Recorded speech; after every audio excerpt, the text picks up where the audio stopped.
In this video, I will be introducing our recent work called Firefly, which is an FPGA-based spiky neural network accelerator. Spiky neural networks are known for their superior energy efficiency compared to traditional artificial neural networks.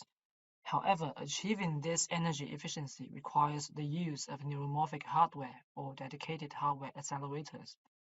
Firefly falls into the category of SNN hardware accelerators, but what sets it apart is its incorporation of DSP optimization techniques into SNN Synoptic operations. This unique feature allows Firefly to achieve significant acceleration when compared to other accelerators. Firefly represents a significant step towards the software-hardware co-design for the BrainCog project. Our work on Firefly has recently been published in IEEE Transactions on very large-scale integration systems, making an important step in BrainCog's project.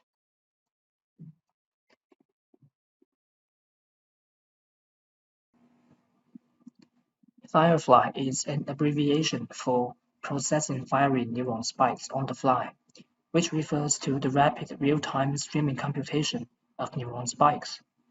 Firefly is a significant component of our BrainCog project, a brain-inspired cognitive intelligence engine. BrainCog is an open-source platform for brain simulation and brain-inspired spiky neural network algorithms. In brain simulation domain, BrainCog supports brain cognitive function simulation, multi-scale brain structure simulation.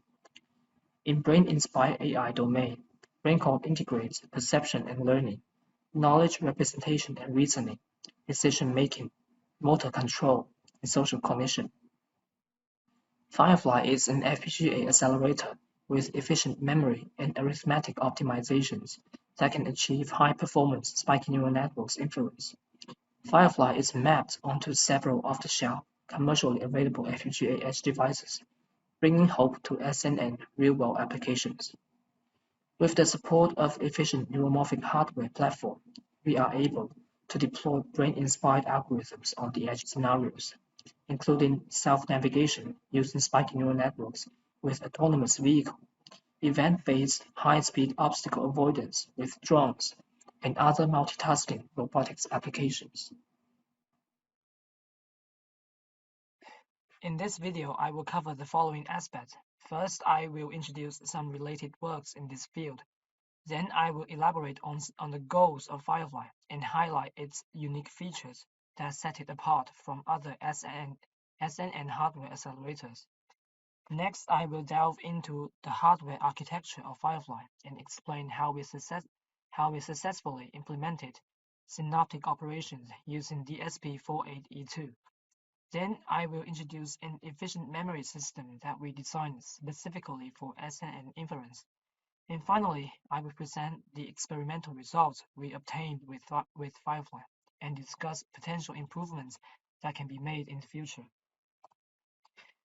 SNN hardware accelerators are generally designed for specific types of spiky neural networks. We need to determine what kind of SNN that we aim to support. Spiky neural networks have many different variations. They can differ in how information is encoded, such as using temporal coding, rate coding, or direct coding. They can differ in types of neurons, including leaky integrate and fine neurons, or Izhikevich neurons, and so on. Furthermore, they are different in connection topologies, network structure, and learning rules. They all fall into the category of spiky neural networks, but they are very different with each other. Each type of spiky neural networks has its own advantage in terms of biological plausibility, benchmark accuracy, and computational efficiency. For instance, SNNs employing the Hodgkin-Huxley neural model may be biologically plausible, but lack computational efficiency. On the other hand, SNNs using direct coding methods may achieve excellent benchmark accuracy but sacrifice some biological plausibility. It is hard to say which type of spiky neural network is the best, and designing a single hardware solution to support all types of spiky neural networks is just impractical. Neuromorphic hardware also comes in various forms. Some neuromorphic hardware are designed to be taped out, some are designed to fit in an FPGA, some are digital and the others might be analog.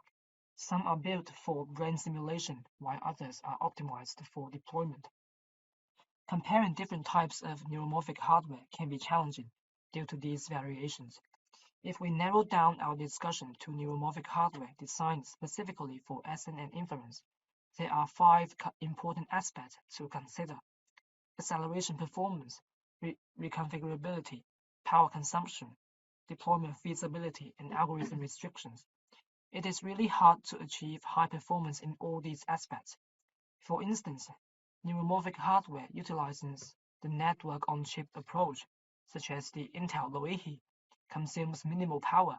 However, it imposes several constraints on the algorithm, including limitations on fan-in, fan-out of synaptic connections and the total number of neurons. On the other hand, some hardware deployed on FPGAs can achieve considerable acceleration. Nonetheless, they often require large and costly devices, which limits their practical deployment feasibility. It's important to note that there is still ample room for improvement in different types of neuromorphic hardware. The goal of Firefly is not to excel in all these aspects. Our goal is clear. First, we aim for high SNN inference performance. Second, we prioritize the feasibility of deploying Firefly. Third, we target SNN networks that achieve high benchmark accuracy. Fourth, we emphasize the importance of reconfigurability for Firefly. And finally, we hope that Firefly can have low power consumption. Based on these goals, we can establish the technological roadmap for Firefly. We have decided to use the systolic array architecture to scale the parallelism to achieve high inference performance.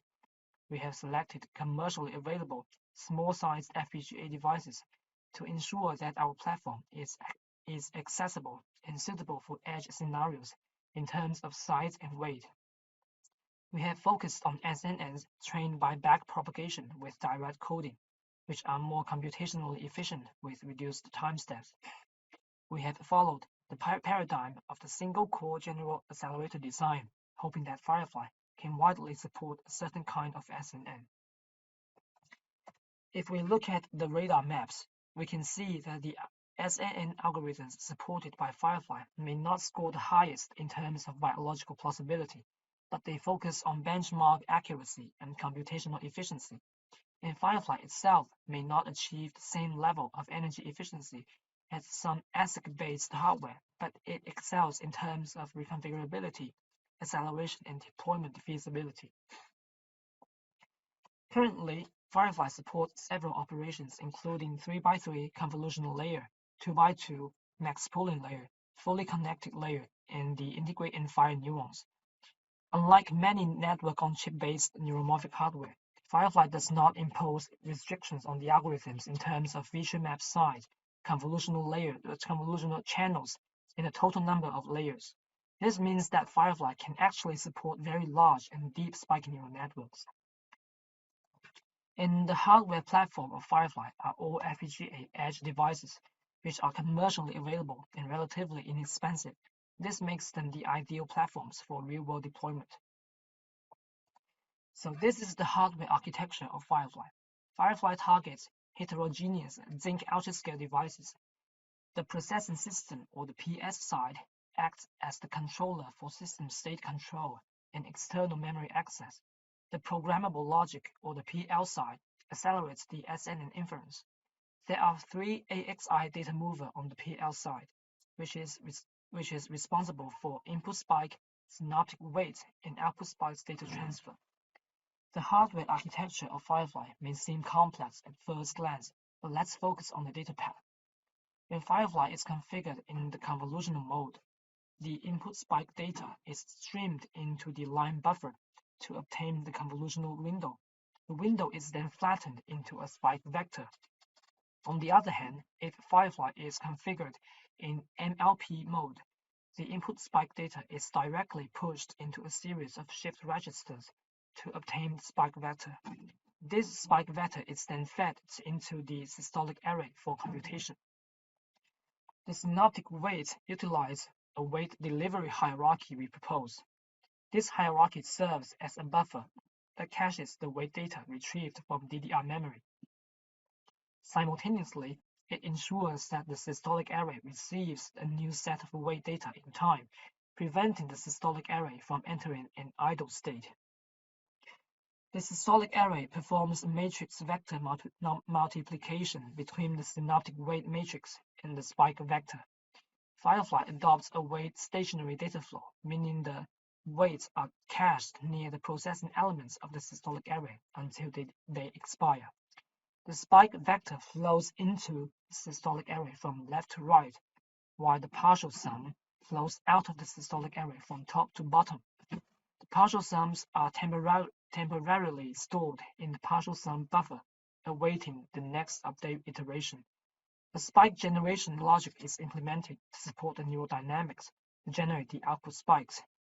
The output spikes can be directly transferred back to the DDR memory, or if needed, flow into the next pooling unit first. The overall architecture of Firefly is similar to the classic ANN accelerator paradigm. The key contributions of Firefly lie in the design of the systolic array and the weight delivery hierarchy. Next, we will provide a detailed introduction to these contributions. FPGA and ASIC designs have a significant difference in one aspect. FPGA designs inherently have redundant resources that cannot be fully utilized. In an FPGA, if a resource is not fully utilized, it essentially goes to waste. The device cost of the FPGA will not be lowered simply because the resource is unused. Therefore, we need to minimize redundancy and make the most efficient use of available resources. The basic operation of a spiking neural network involves a simplified multiplication between the binary spike and the quantized synoptic weights.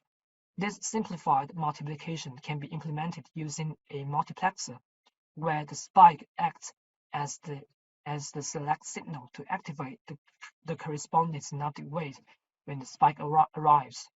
In FPGA implementations, the multiplexer can be implemented using a lookup table.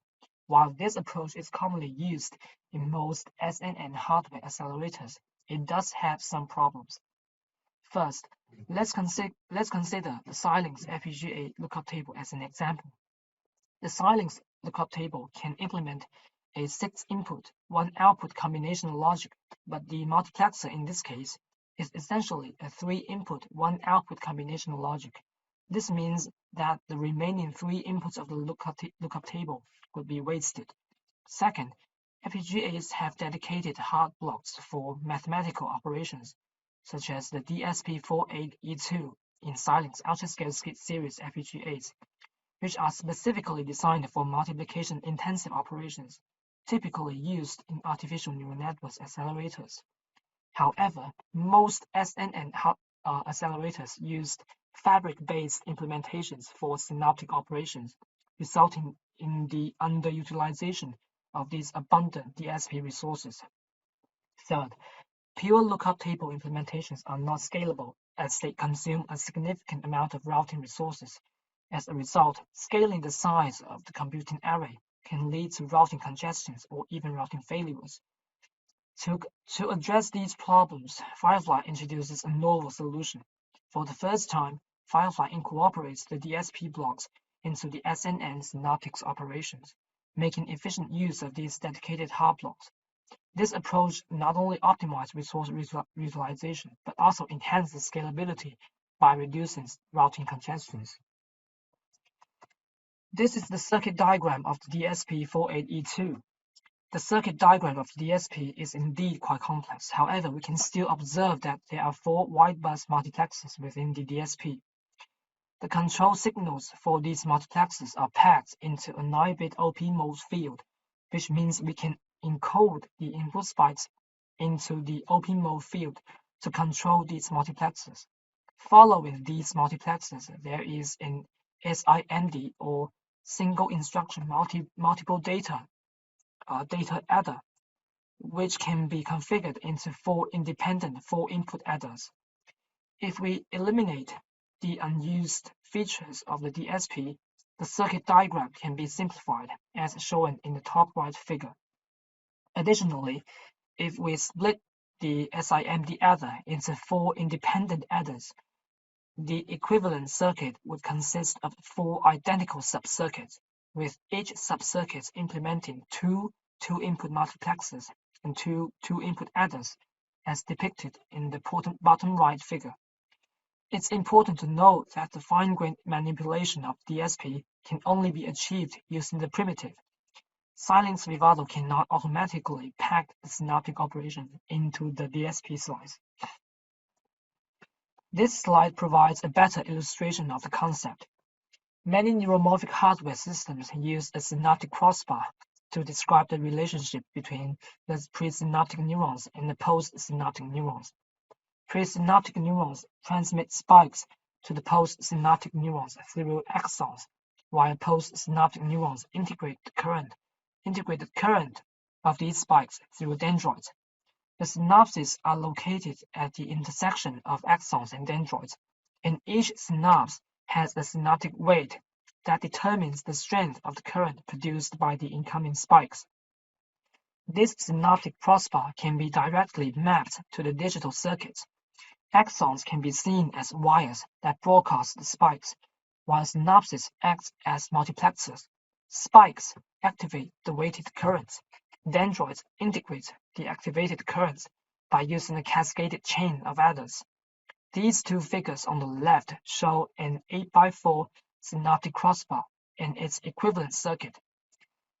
The synaptic crossbar can be implemented using lookup table fabric, but Firefly suggests that a single DSP slice is a 2x4 synaptic crossbar, since all of the computations of a 2x4 synaptic crossbar can be absorbed into a single DSP slice.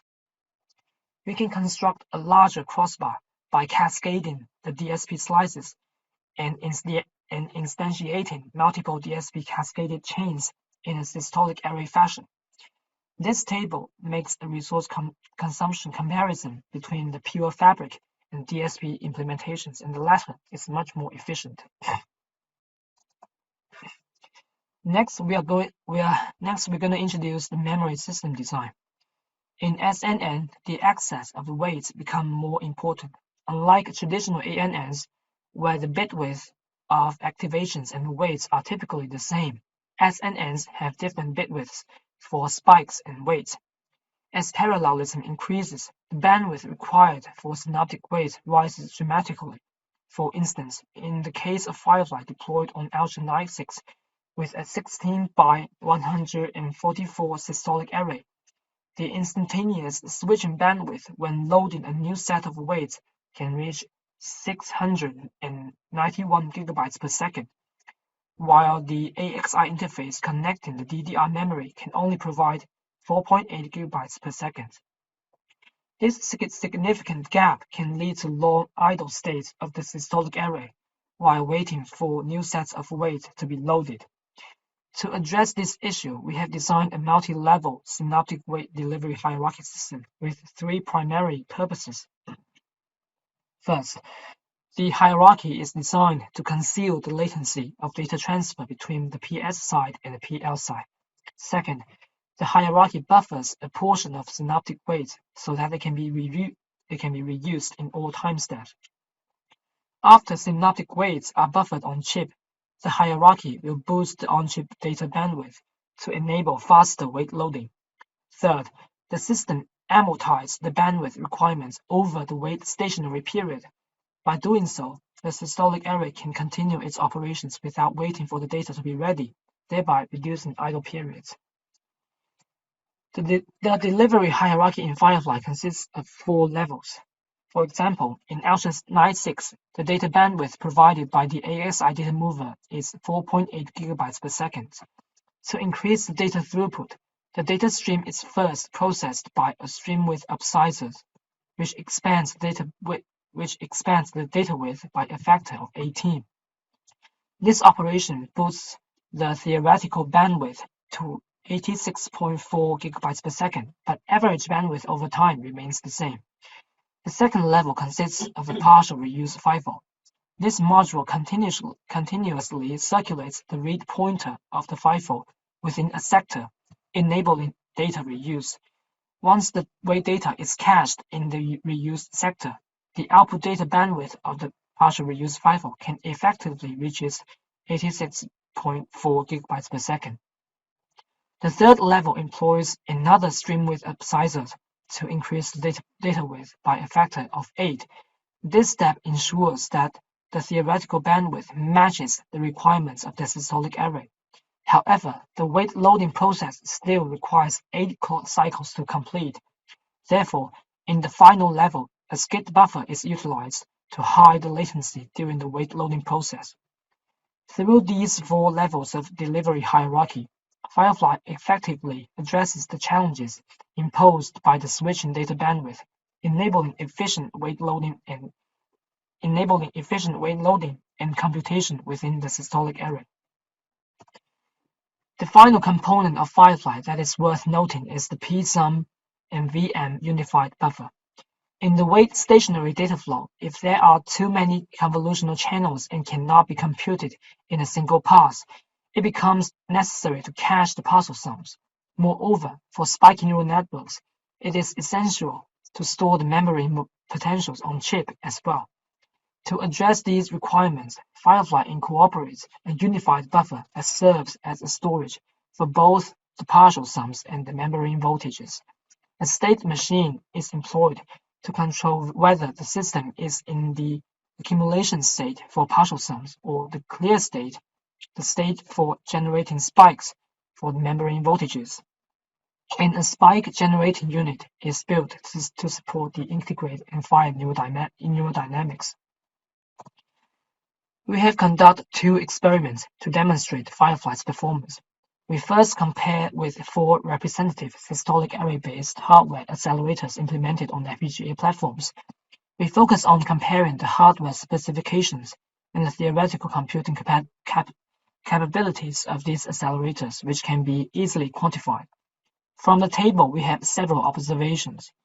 Despite the abundance of DSP resources in the devices of other accelerators, none of these works effectively utilize them, resulting in high lookup table consumption and low clock frequency. It is worth noting that the FPGA devices used in these works are considerably larger than the edge device we employed, yet we were able to build a larger computing array and achieve comparable or even better peak performance. Although these works employ expensive, large FPGA devices, they do not effectively harness the full potentials of these resources and fail to consider the practical feasibility of real-world deployment. Next, we deploy several state-of-the-art SNN networks trained by backpropagation algorithms on Firefly to test the inference performance. Firefly can adapt to various datasets and models and achieve comparable accuracy with other works across all 5 datasets. Although Firefly is not particularly outstanding in terms of power consumption, Firefly can achieve high computational efficiency compared to most research, especially when the benchmark size is increased. While some of the accelerators can achieve high efficiency when the benchmark size is small, their performance degrades rapidly when switching to large-size networks. We have provided a demo for classifying CIFAR10 to let you test the performance of Firefly. The hardware platforms for testing are CCU104 and Ultra 96, which are 2 FPGA evaluation boards. After installing the pink image, you can run the following commands one by one. This demo is currently available in the dev branch of BrainCog under the Hardware Acceleration folder in the example directory.